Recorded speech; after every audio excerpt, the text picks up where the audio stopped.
Ladies and gentlemen, this is the live post WrestleMania podcast.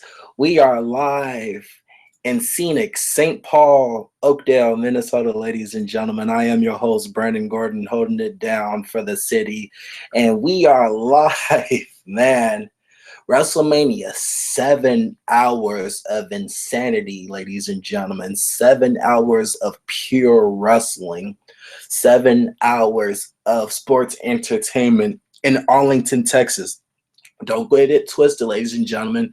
Do not let WWE let you think that it's from anywhere else. You're in Arlington, Texas.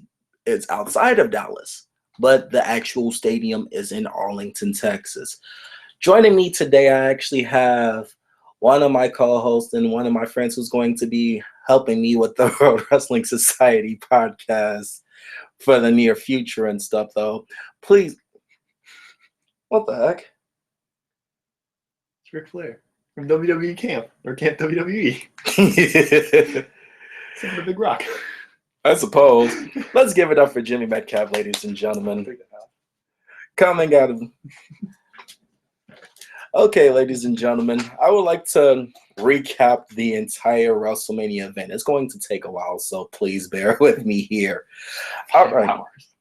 It's 5 hours Plus of show. Plus a 2-hour pre-show. But first things first, we like to acknowledge the fact that Kalisto did retain the United States Championship in his match against Ryback, which was a solid match for the most part. It was pretty good to see that. Then you have the Usos defeating the Dudleys in what was probably one of the most anticlimactic matches that I've ever seen in my entire life. Let's face that. Then also Team Total Divas actually defeating Team Bad and Blonde in Brie Bella's what's supposed to be her send-off match for her going on to her post-WrestleMania life.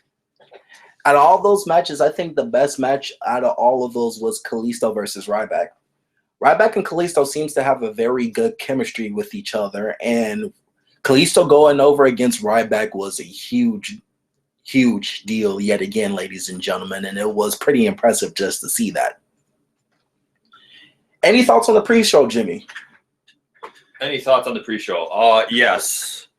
I really did enjoy the Ryback and Kalisto match. It was very, very, very well put together. They had some good spots. They made Kalisto look really good as an underdog, and they made Ryback look monstrous. Like, I remember there was one spot, I can't remember what it was exactly. Kalisto did one thing, and it was just, that's like, my dad said, it was like bringing a small gun to try and kill a bear.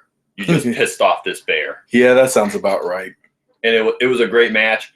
I love that Kalisto pulled out that middle turnbuckle, trying to save his life, and then pulled Ryback into it to set up the Salina del Sol. Mm-hmm. And I thought that was a great way to help keep him as champion, because there was no way Kalisto theoretically should have been able to win that match without pulling some little underhand tricks. Yeah, that's true. But it's not necessarily one of those things where sometimes the face wrestler has to show how hungry they are as a whole to try to complement the story of the match between these two. And it makes it a lot easier just to see these guys go at it against each other. And it was really nice just to see how these guys really fit in with each other in the ring.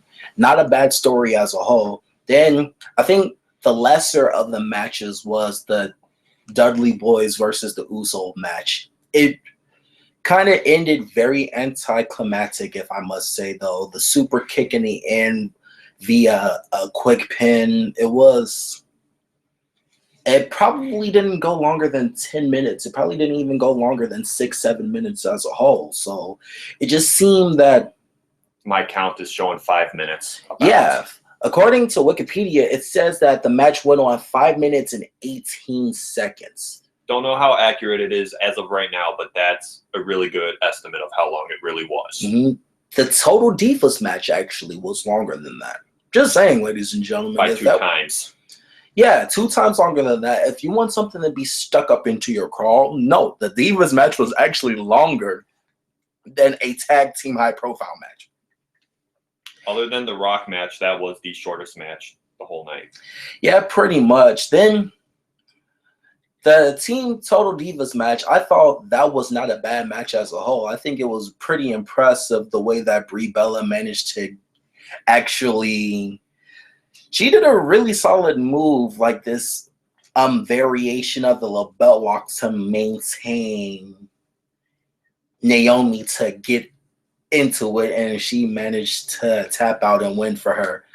And also, if this was a perfect send off for Brie, having her sister out there to greet the rest of the Total Divas and stuff, though oddly in her wrestling attire with the neck brace, but nonetheless, it was a very special and symbolic moment for her nonetheless. Who cares? Yeah, who really cares? All right, now let's get down to the main show. We started off with a 7-man ladder match. We saw a couple of signs that stood out. We saw First sign of the night.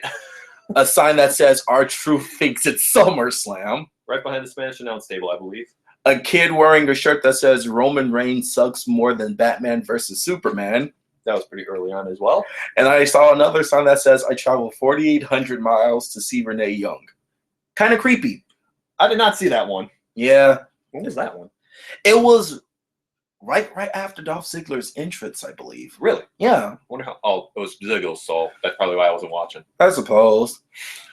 Key moments of the match. The suicide Santon Plancha threw the ladder on the outside competitors. Zayn versus Owens was highlighted throughout the match.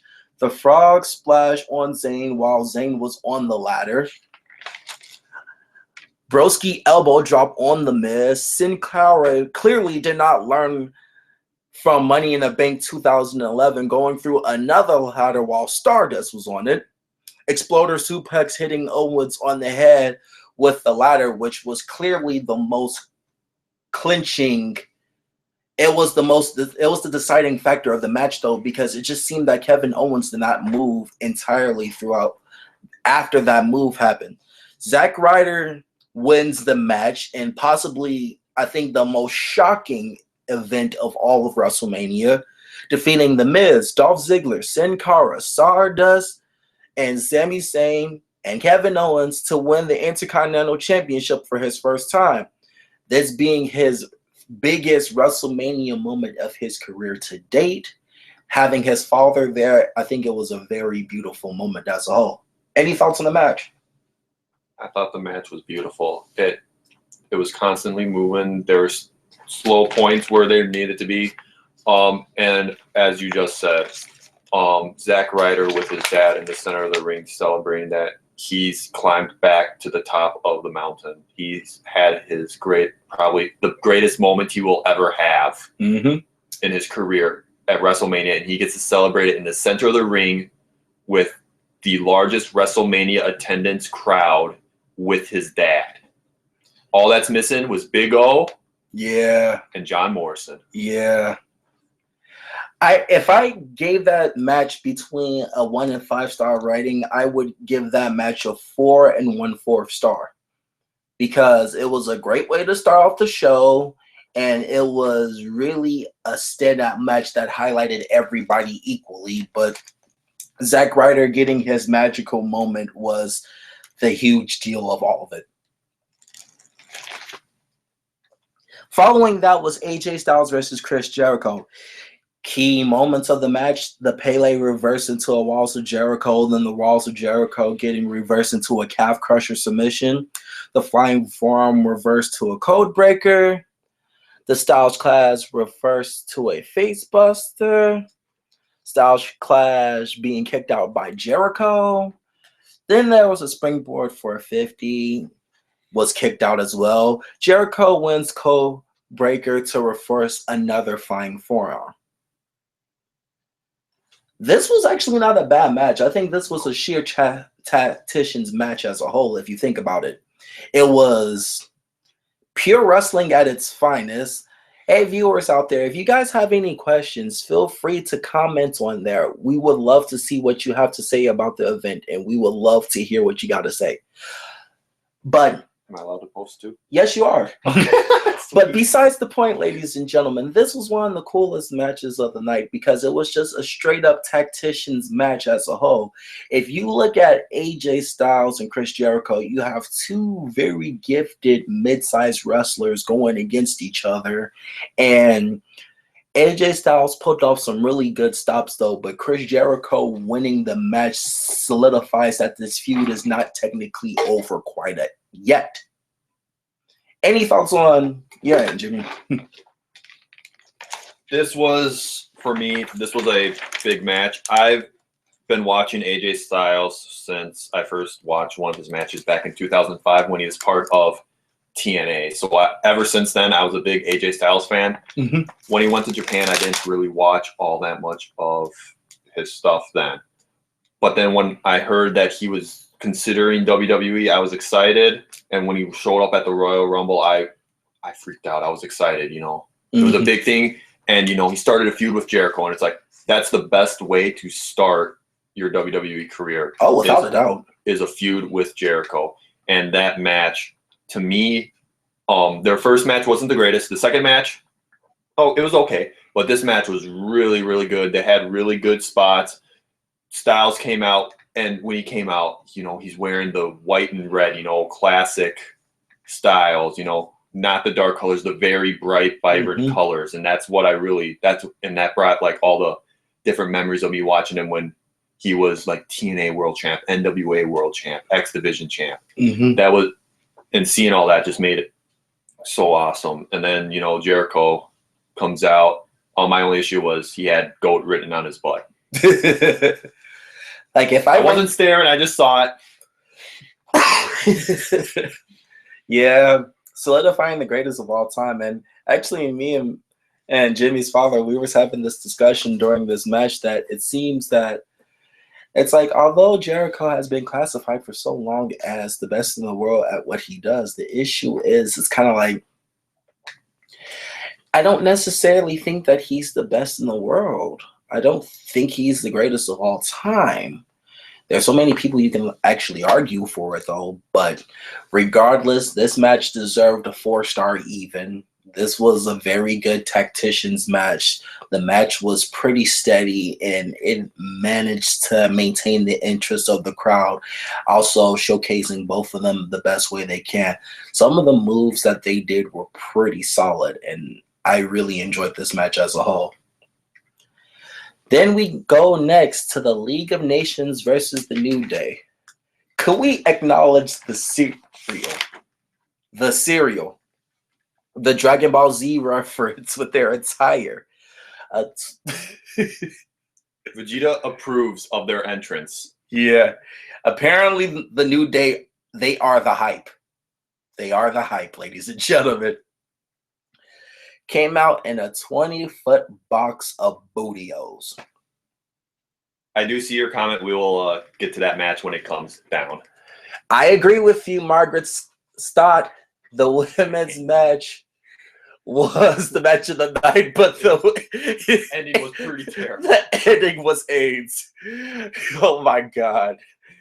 Yeah, we're going to get to that match pretty soon, though. Actually, I'll talk about that match right after this, though.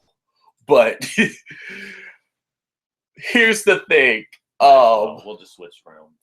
10 minutes and 3 seconds was this particular match, though. It was a pretty solid match. It showcased each of them, though. But the League of Nations winning the match was a pretty huge step for them. So I'm guessing there will be a tag team championship match in the future with the New Day and the League of Nations. But the true moment of this was Stone Cold Steve Austin, Shawn Michaels, and Mick Foley coming out to beat up on the League of Nations, as well as Stone Cold Steve Austin, Stone Cold stunning not only Rusev, who sold that pretty dang good. Oh my God, he sold it better than The Rock has. Man, he did like a back somersault outside the ring. I mean, it was hysterical. The Rock has sold stunners amazingly in his career. This is the first time I think Rusev has ever taken a stunner, and he sold it better than all of The Rock's. I'll say it was ridiculous. But oh my goodness, it was Rusev just gets the sell of the night. Rusev has clearly the sell of the night, ladies and gentlemen, hands down. But I think, like, if I have to give this match a star rating in its own right, this would probably be a 2 1/4. I think that's what we said. Yeah, 2 1/4. Next match I would like to review would be Sasha Banks versus Becky Lynch versus Charlotte.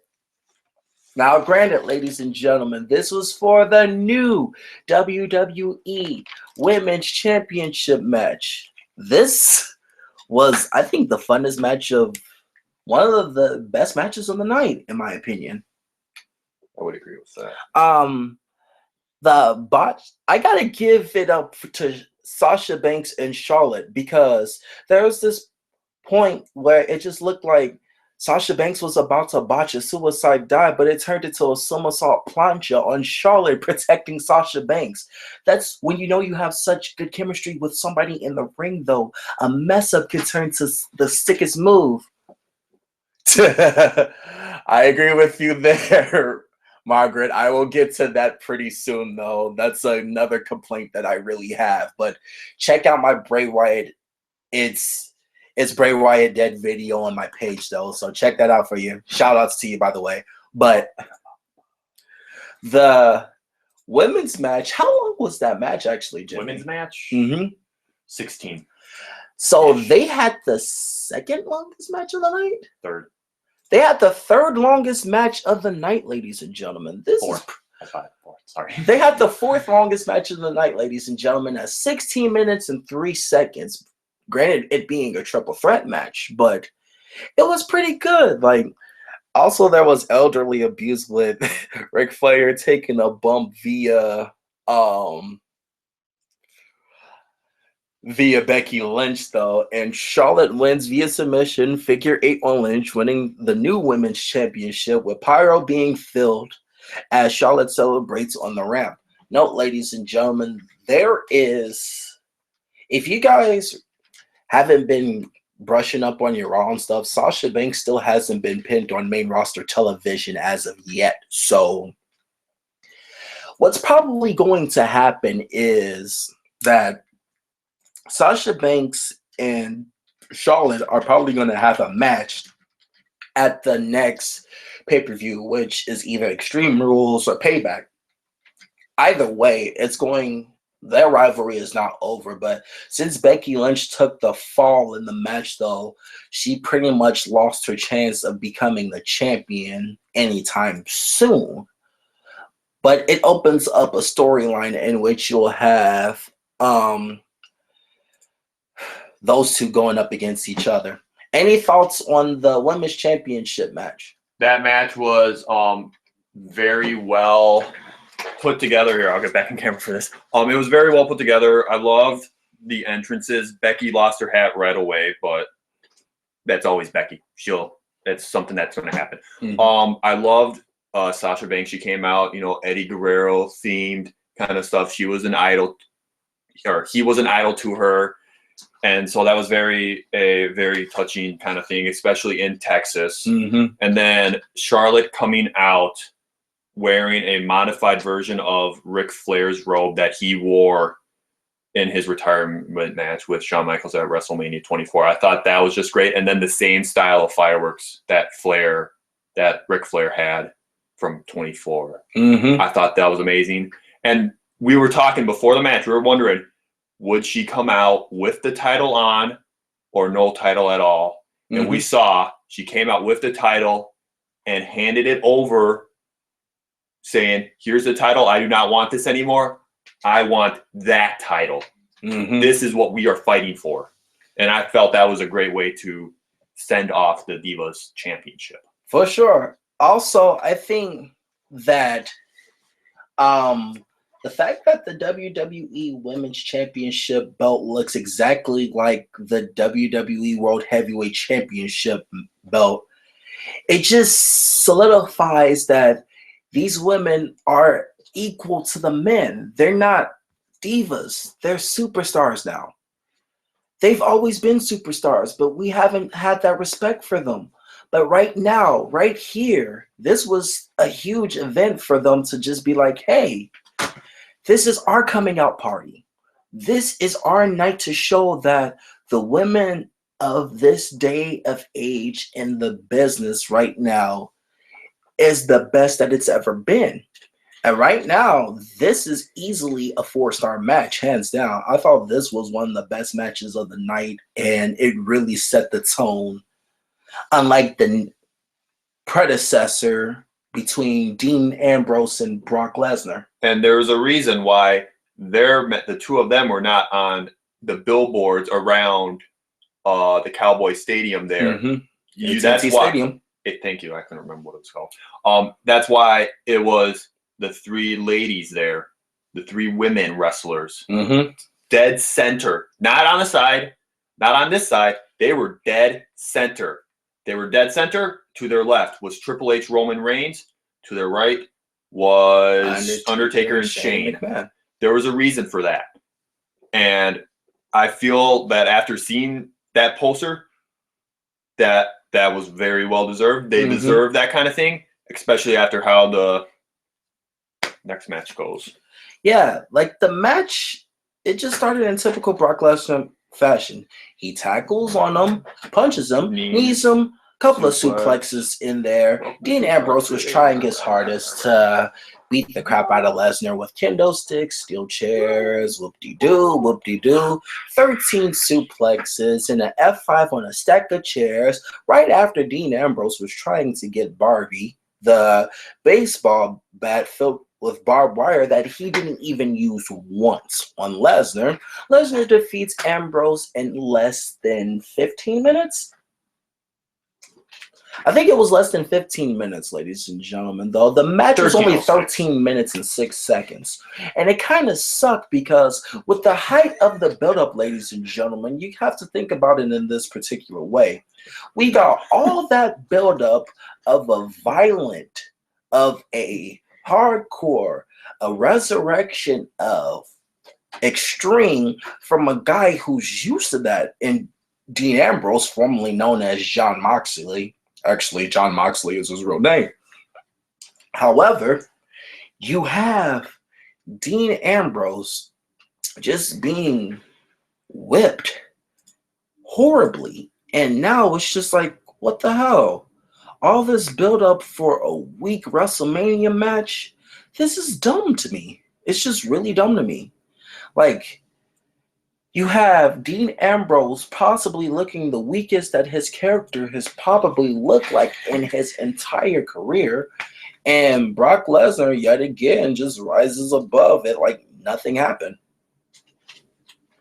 I think it's irritating. I think it's beyond irritating. And ever since Brock Lesnar has taken the illustrious streak from The Undertaker, they've been super booking the living daylights out of him.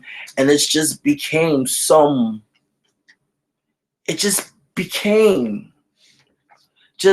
who can stop him? And we know that Lesnar is beatable. His offense doesn't tell us anything. But since Brock Lesnar is doing it, it's just one more. Like, if anybody else was just doing a suplex after suplex after suplex, we wouldn't take him any seriously. But Brock Lesnar doing a suplex, blah, Maybe blah. Kurt Angle. Yeah, Kurt Angle. But Kurt Angle's a machine. Kurt Angle actually knows how to do stuff. All right, I'm done talking this match. I gave this match a 2 1/4. I don't even want to talk about it. I don't want to even talk about it. I gave this match a 2 1/4. Highlights of the Shane McMahon versus Undertaker match. Shane McMahon and his kids came out with him to do the trademark Shane O'Mac dance. Shane McMahon pulled off some pretty solid stops with a triangular choke submission. A Gogo Blada Hell's Gate hold was reversed, actually, to a sharpshooter. Shane hit his patented coast to coast. Shane actually battery rammed through the cage side door after he cut the side wires off of him.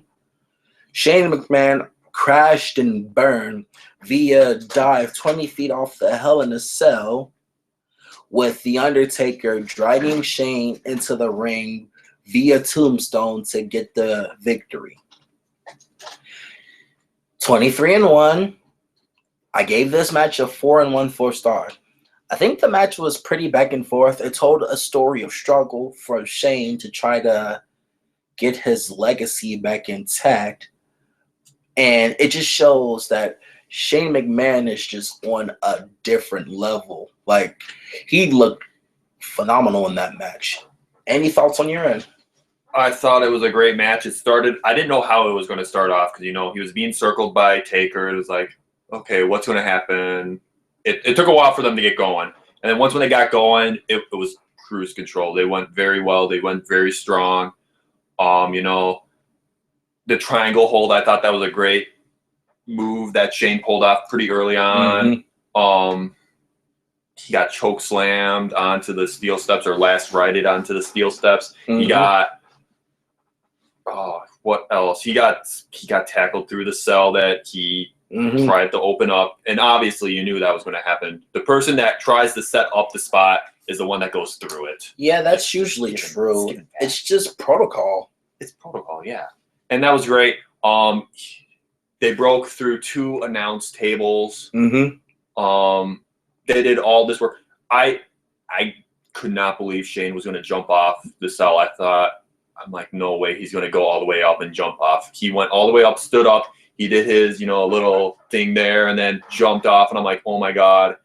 Taker got out. And this, I believe, the first time I've ever seen Taker somewhat break character going, oh my God, is he okay? It was completely shocked the entire, right there. He was flipped over. His legs were over his head. Yep. He was laying there, and it's like, is he alive? Yep, and he was still moving. Like, I think that little slap in the chin like this, I think that was kind of one of those symbols of respect at that moment where it just seemed like, it was just like, you're all right, kid, but you crazy as hell, dude. But I think what Shane built his life on was doing crazy things like that, and look at where he's one of 2 people, like I told you, he's one of 2 people that can go coast to coast. The other is Rob Van Dam. Mm-hmm. I honestly hope that this isn't the last that we see Shane McMahon on television. Because if this is kind of a shitty sound off, though, in lack of better terms. All right, then we had the Andre the Giant Battle Royal, which we had a DDP appearance. He actually hit the Diamond Cutter on Rick Victor, one half of the Ascension, before kicking Rick Victor out. I missed it. Then Shaquille O'Neal even made an appearance, although him and Big Show got kicked out nearly at the same time. But Baron Corbin ended up winning the Andre the Giant Memorial Battle Royal, giving NXT's final stamp of WrestleMania weekend, which was a huge deal because this is the first time that an NXT person who participated in this match actually succeeded in it. Because last year, let's face it, like, Hideo Itami was made a fool out of last year, which was a damn shame, especially with his background. But Baron Corbin, after a hard loss against Austin Aries, managed to bounce back in the biggest ways and representing NXT, giving them a huge victory.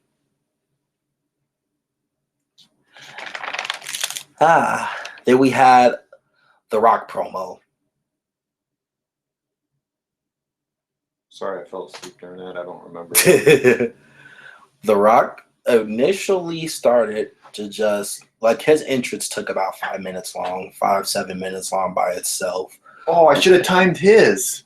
Yeah, that would have been funny as heck. We timed the Undertaker's entrance. He came into the ring. It took him 4 minutes and 13 seconds to come to the ring. Get both feet in the ring, stand up straight. 4 minutes from when this music started. 4 minutes and 13 seconds. So the WWE attendance record has been broken. Instead of it being 93,170, as WWE put it, this year's WrestleMania event was 101,763,000 people. Still not more than the NBA All-Star Game, which was held in 2010 at 108,713 people.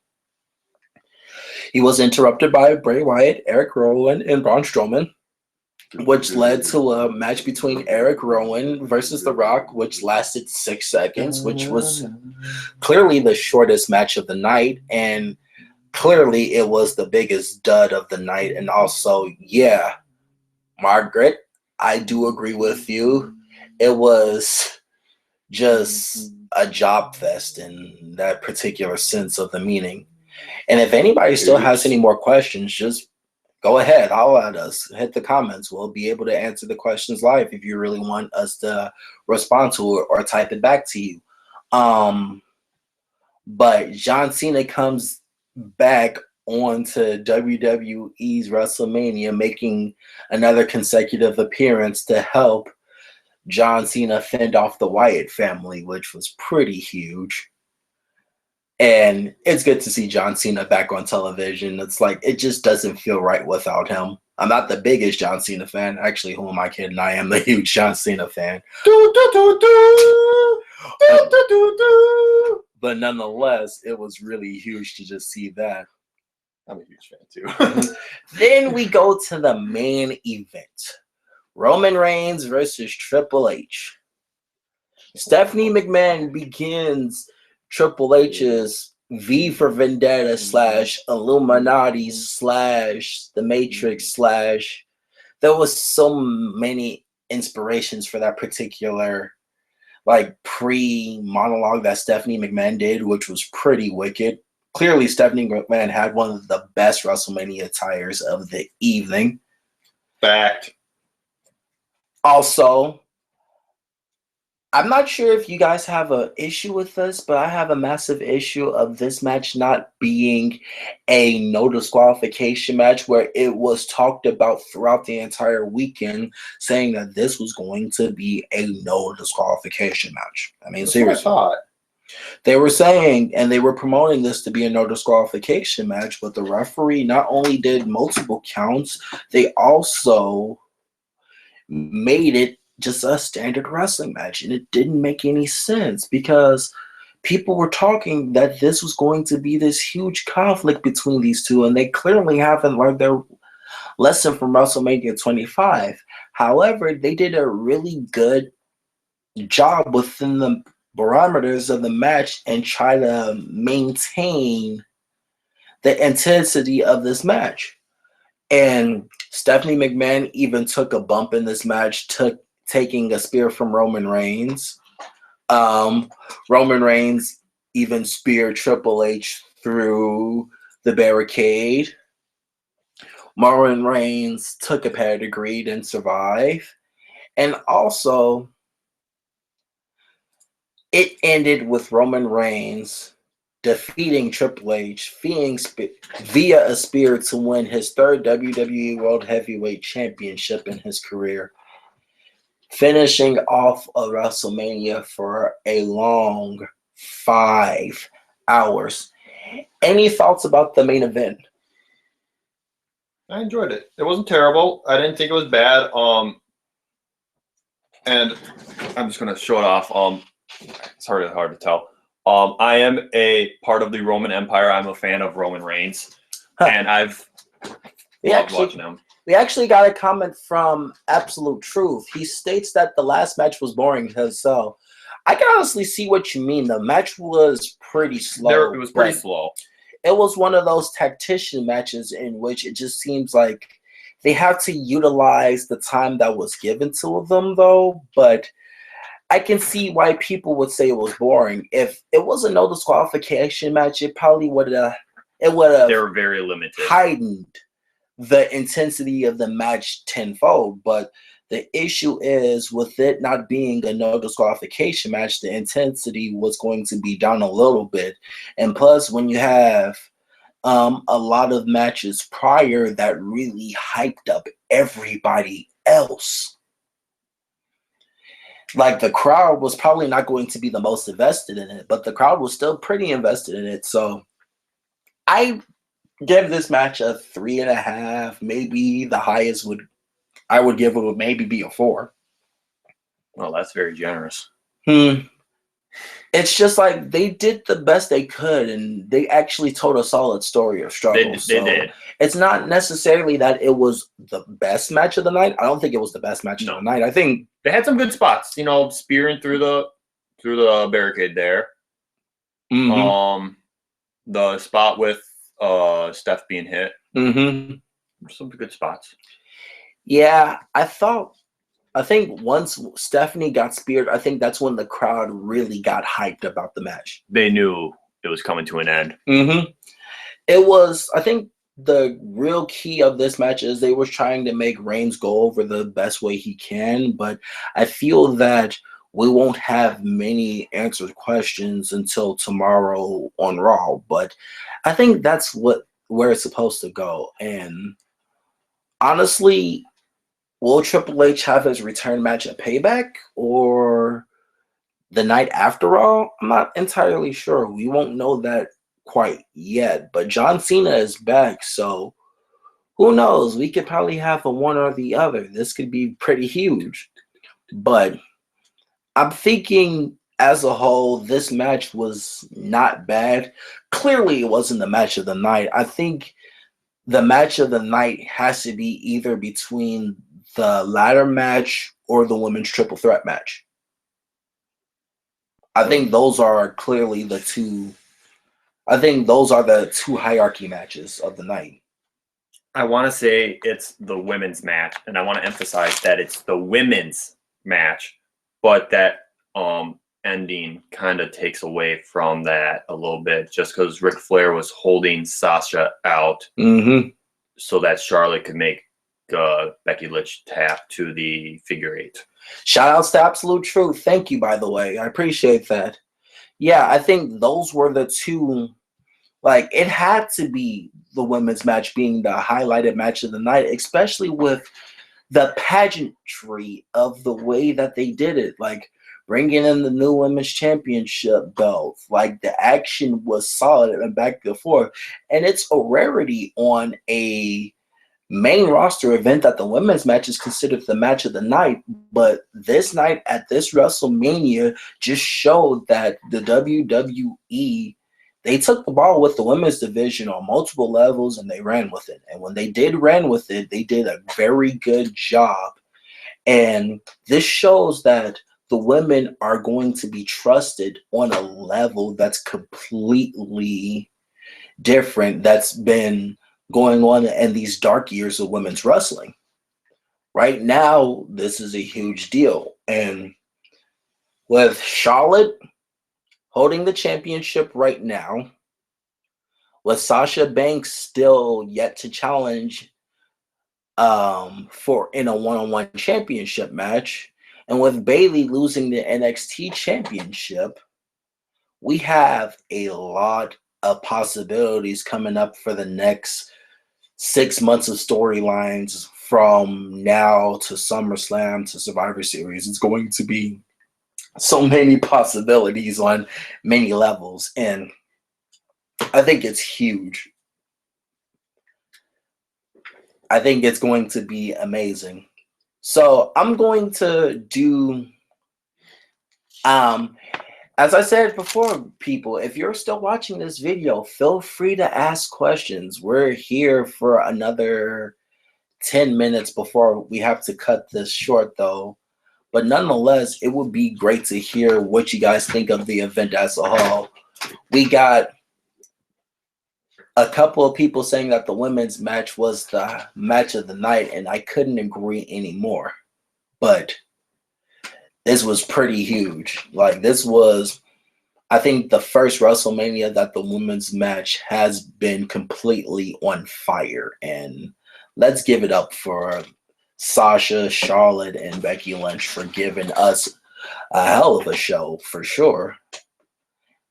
Also, I think the weakest match of the night, besides the Rock match, reading from Absolute Truth, this is the first event I've watched since middle school. I don't think it was terrible, but I find it weird that the Reigns guy got booed so much. Do we? That's actually going to be my next video topic that I do.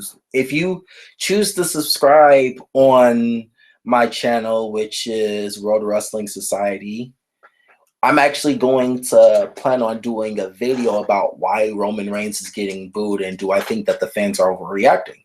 It's just an opinion-based thing, and if you guys are wondering about that, though, please subscribe to the channel. We'll be doing videos either once every week or a bi-weekly video. It'll be all good. I think with the whole issue with Roman Reigns, I think it's part the internet's fault. It's part ill timing. It's part people below him that people think deserve a chance. They think that the internet sees Roman Reigns as a bad guy because they think that he's being thrown at them, which I don't necessarily understand what they mean, that they're trying to force feed them, because at one point they really liked them. They liked him a lot. And his Randy Orton match at SummerSlam of 2014 was one of the best matches of that particular night. And it just seemed that he was poised for good things. I felt like if he didn't get injured, then if he didn't win Superstar of the Year that following year, this particular year, like the expectations was already destined for him to win and go forward. But he just fell flat, unfortunately, which really bites. I think this WrestleMania, going back on topic, this WrestleMania will be remembered for three things: Shane McMahon's dive. And almost death. What was that? Almost death. Yeah, Shane McMahon's dive and almost death. The Women's Championship match, which was phenomenal, other than the ending.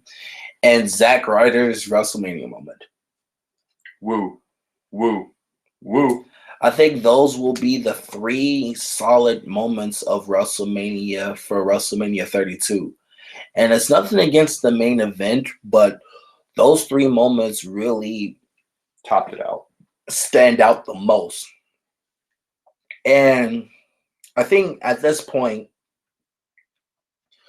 I want to make a couple of predictions for WrestleMania 2017. I thought you were going to say 27. No. Like that's already happened. WrestleMania 33. My prediction is that winner goes to Walt Disney World. My prediction will be, I think Seth Rollins will main event WrestleMania. If he's healthy, Seth Rollins will main event WrestleMania 33. I believe that. Believe that. Hashtag.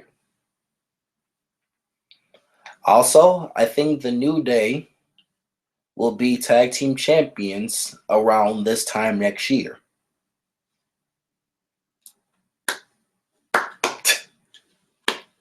Day rocks. New Day rocks. And there's... White man don't dance. And I think we will see two women inducted into the WWE Hall of Fame next year. Who do I think? Ivory and Molly Holly.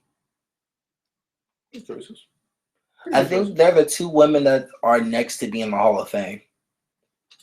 I think we'll see Vader be inducted to the Hall of Fame. That's long overdue. I agree with that entirely. I think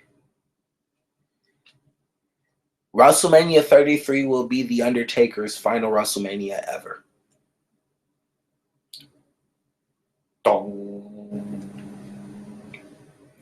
This will be The Undertaker's final WrestleMania in his career. At WrestleMania 33. And I think around this time next year, WWE will have one new championship to unveil.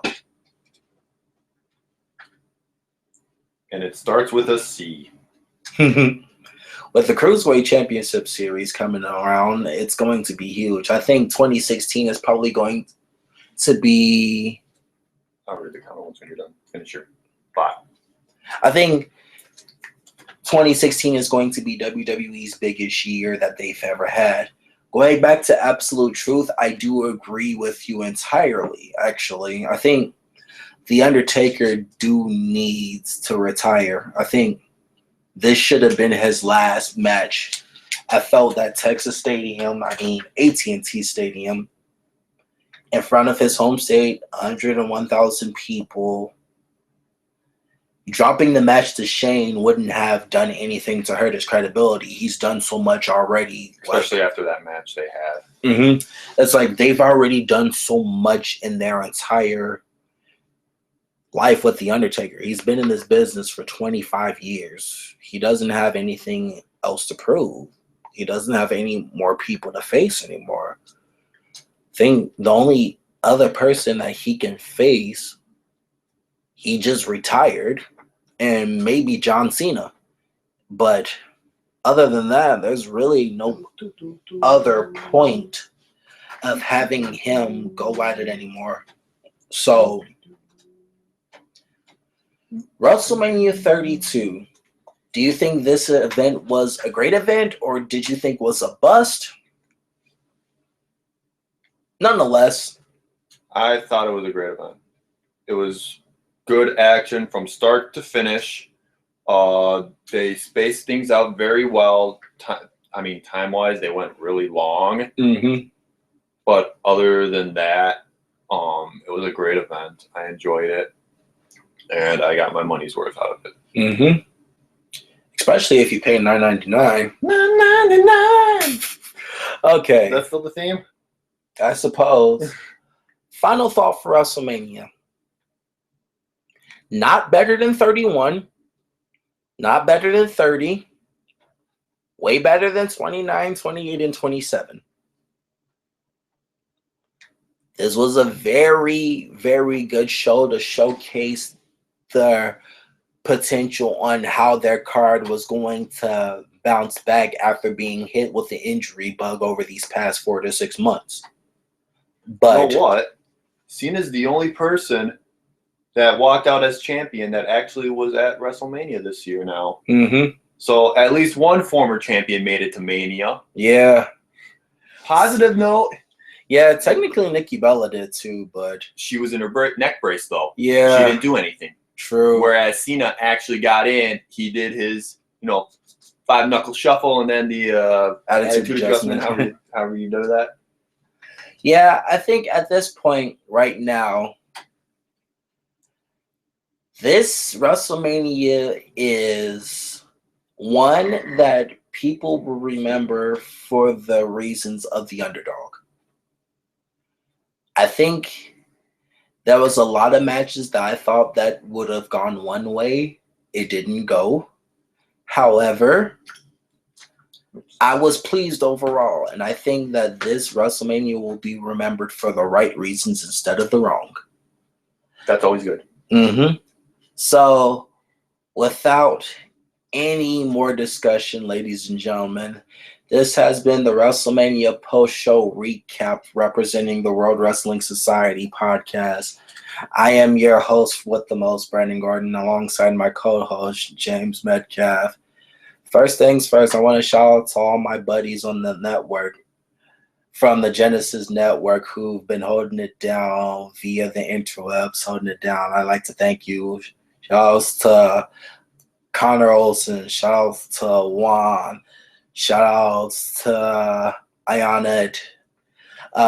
Shout outs to Maz. Shout outs to Jack Brace. Ryan Saeed. Shout outs to all those guys at the network. Thank you so much for it. Also, the person who made this whole idea possible, my advisor, my teacher, Thomas Nodden over at UW Superior. I'd like to thank you. Shout outs to you. This would not have been any possible without you. I hope you're watching this, buddy. We will be doing another wrestling post-show recap, hopefully for the next pay-per-view. And once we got the details down for it, it'll be posted up. So Be on the lookout for the next video on the World Wrestling Society page. For Jimmy Metcalf, I am Brandon Gordon. Signing off, ladies and gentlemen. Good night.